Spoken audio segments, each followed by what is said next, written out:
So good day everyone. I am Tongko Nikhil from Section GTN and I am here to present part 1 of our report on LO1.12, which focuses on explaining the purpose of exemption and compliance verification provisions in COLREGS 1972, especially parts E and F. First, let's start with context. The international regulations for preventing collisions at sea, known as COLREGS 1972, are the global rules that govern how vessels operate on the water to avoid collisions. They apply to all ships and crafts navigating international waters, as well as many domestic waters. LO1.12 is a key learning outcome that ensures we understand not just what the rules say, but why certain explanation and tricks are built into framework. Today, our team will break down two critical components: the exemption provisions and the compliance verifications requirements, both found in parts E and F of the regulations. Parts E and F of COLREGS cover specific vessels categories and operational scenarios where standard rules may need adjustment or closer security. My colleagues will dive deeper into each section, but I want to emphasize that these provisions exist to make the rules more effective, not to weaken them. In summary, COLREGS 1972 is built on balance, uniformity to ensure all vessels can communicate and operate safely together, and flexibility to account for the unique needs of different maritime operations. Next, Speaker 2 will explain the core purpose of the exemption provisions of detail. Thank you. Topic: Purpose of exemptions provisions in Parts E and F. I'll be covering the purpose of exemptions provisions in Parts E and F of COLREG 1972. First, what are exemptions? These are specific allowances that let certain vessels or operations deviate from standard COLREGS requirements. The primary purpose here is to accommodate special vessels types and operations that can follow as rules without putting safety and risk. For example, naval ships engage in tactical maneuvers, fishing vessels using nets or gear that restrict their maneuverability, or dredger working in confined waterways. Strict adherence to standard steering and sailing rules could hinder their work or even cause accidents. The second key purpose is to ensure practicality. The seas are diverse. What works for a cargo ship in open ocean may not work for a ferry in crowded coastal areas or a tugboat assisting a large vessels. Exemptions let these operations proceed safely while maintaining overall compliance with COLREGS goals. Third, exemptions help balance uniformity and adaptability. COLREGS need to be consistent worldwide so vessels from different countries can understand each other's actions. But without exemptions, the rules will be too rigid to apply to the wide range of maritime activities happening every day. Parts A, vessels in sight of one another, and F, conductive and retractive visibility, include exemptions for vessels where following standard rules would be unreasonable or dangerous. In short, exemptions law follows their carefully designed additions to make the rules work in real-world conditions.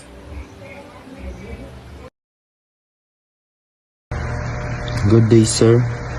For my topic is specific vessels and scenarios covered by exemption in Part E and F. Thanks to Speaker 2, let's get into the specific vessel and scenario that benefit from exemption provision in Part E and F of COLREGS 1972. Starting with Part E. Vessels in sight of one another. Exemption apply here to vessels with restricted maneuverability as defined by COLREGS Rule 3. This includes ships engaged in laying, servicing, or picking up navigation mark. Dredgers or survey vessels working on the seabed and vessels towing large objects that limit their ability to turn or stop quickly.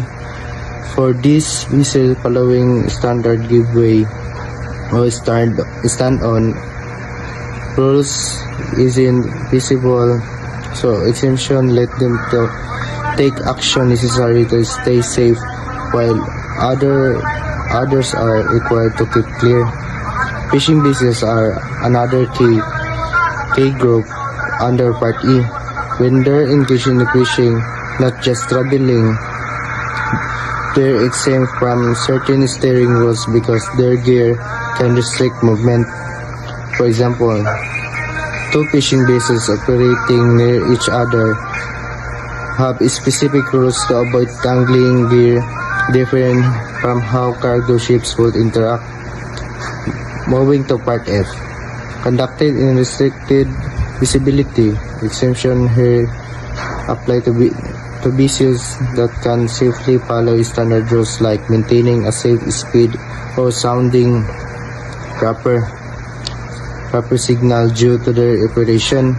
For instance, a vessel engaged in search and rescue may need deviate from speed limits to reach survivors quickly, or dredgers working pag may need to adjust its signals to warn the other ships of its position and activity.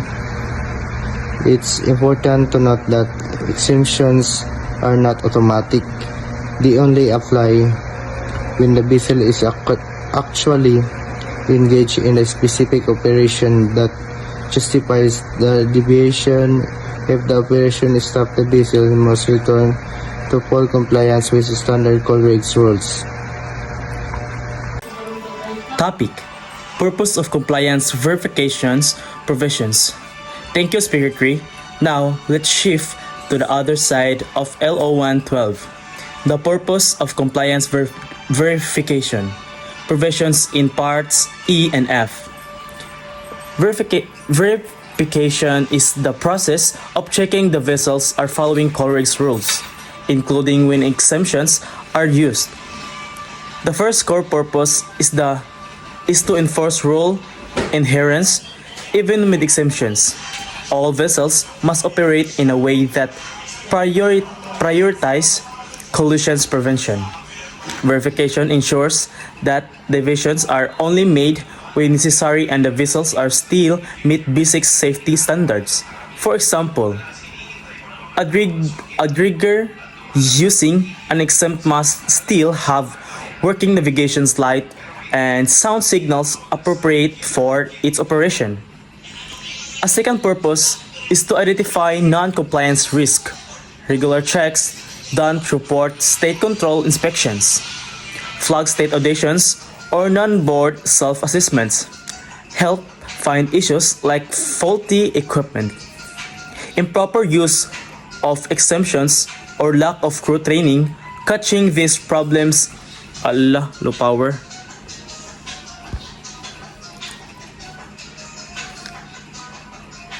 or lacking of crew training catches this problem early, prevents accidents, and ensures vessels are ready to operate safely in all conditions.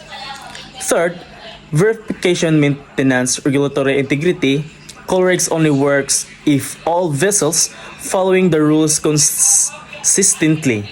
By verifying compliance, authorities make sure exemptions aren't misused to cut corners or gain an unfair advantage.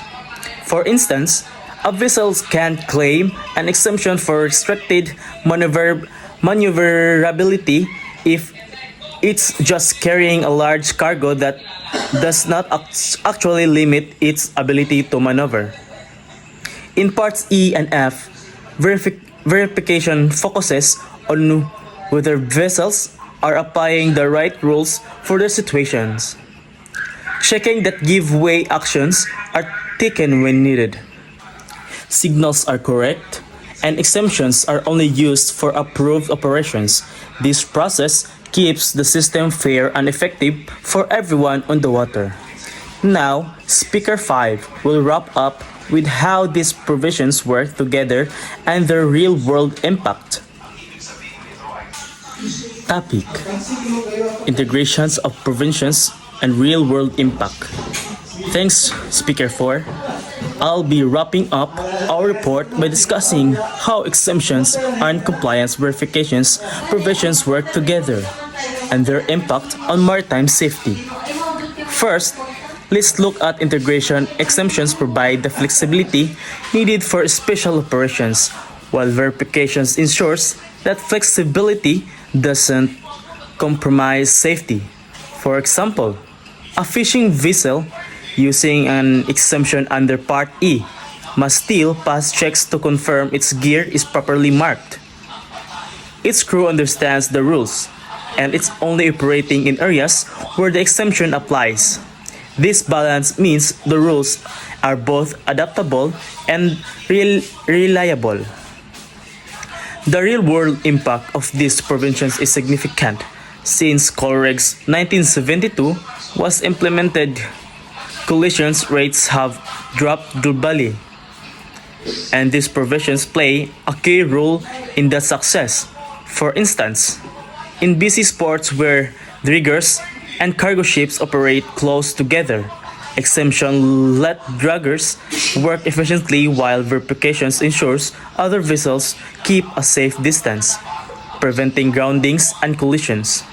Another example is restricted visibility scenarios. Exemptions let search and rescue teams act quickly, while verifications ensures they still use appropriate signals to avoid conflicting with other ships. This has helped save lives while keeping waterways safe. Looking ahead, as a new vessel type like anonymous ships enter the market, these provisions will be updated to accommodate them with exemptions for their unique operations and verification processes to ensure they meet safety standards. In collision, the exemption and compliance verification provisions in Part E and F of COLREGS 1972 are essential to making the rules work for all maritime activities.